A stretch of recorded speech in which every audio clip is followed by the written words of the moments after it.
Hello, and welcome to today's subscriber contract, Hitman Shenanigans Part 1, set in Mendoza and supplied to us today by Joseph's Batman.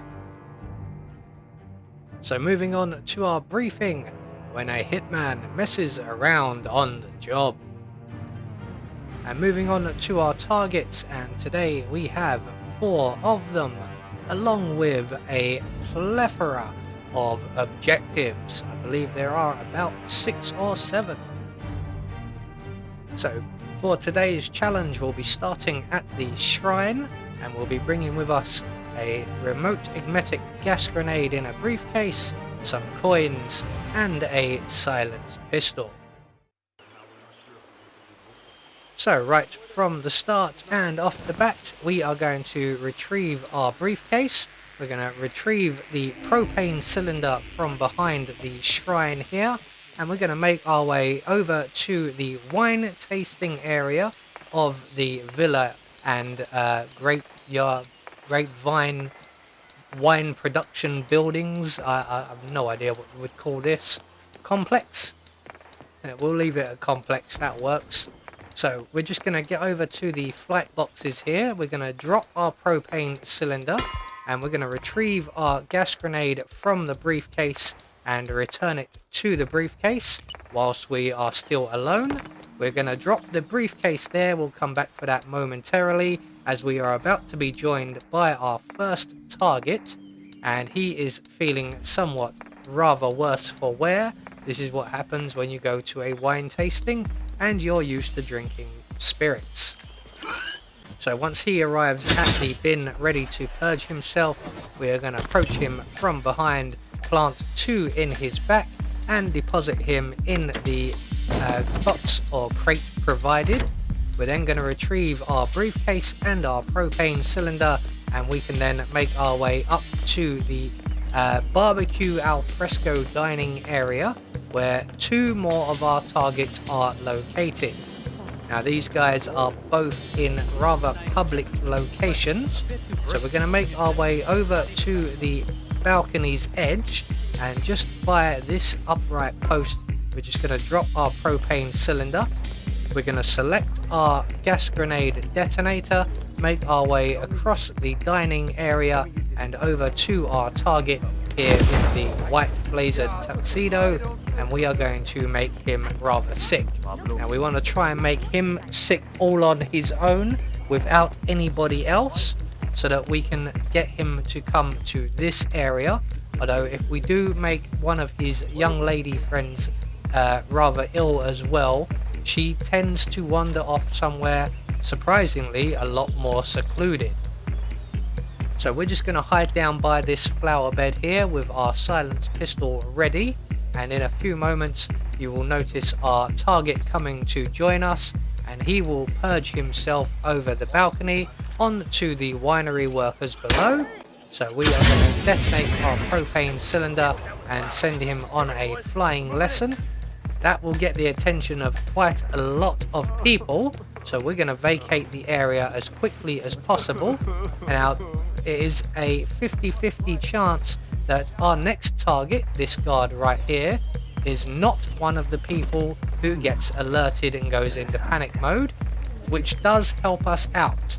Now unfortunately, because we've got here so quickly as well, that when he goes over to investigate us throwing the briefcase into the flower bed, he does actually get distracted by the commotion going on over by the dining area.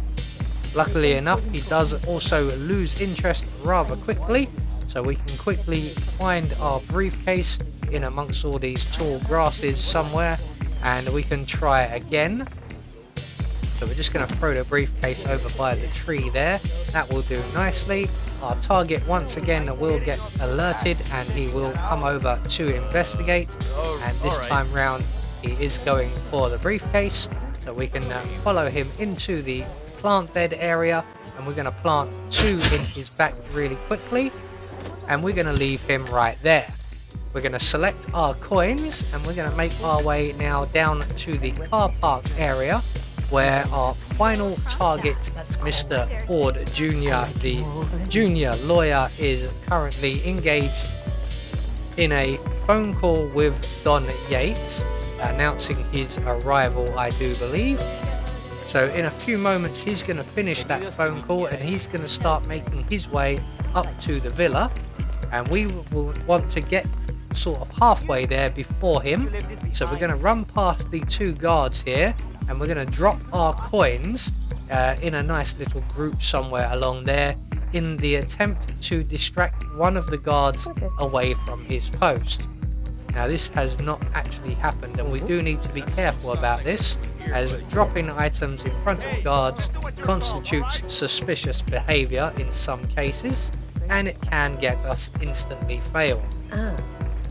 So we've managed to attract the attention of the woman in the purple pantsuit, so we're just going to let her lose interest and go back to her usual routine, although it's not a pantsuit, it's more just purple trousers and a top. So we're going to try it again. We're just going to run past the guards, dropping all of our coins along the way, and this time round we have managed to secure his attention, and while he is out of position we're going to make our way into the villa grounds and into the tall grasses, and we're going to make our way over to the big tree you can see over yonder. So we're just going to hop up over onto the little wall here, and just here we will find in a tree stump a hatchet, and we're going to take that hatchet.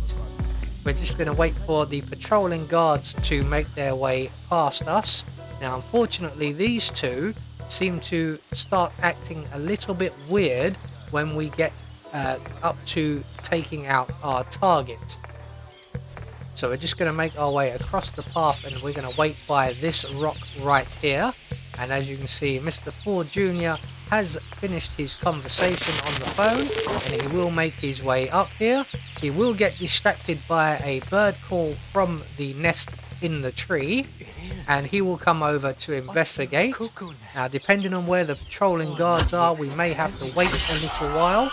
Now luckily enough for me, I was able to pounce straight on the lawyer and eliminate him with the hatchet.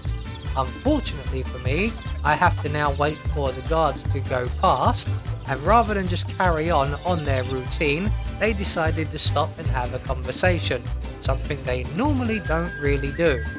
They do it occasionally, but in all my practice runs they never did. So once they have finished their conversation, we can then safely make it out of the villa grounds, and we can run all the way up to the awaiting vehicle exit up at the top of the hill. So we just get confirmation all of our targets have been eliminated according to plan. We met all of our objectives, which was quite surprising for me, and we get a silent assassin rating. I have been Anubis, and I will see you all in the next video.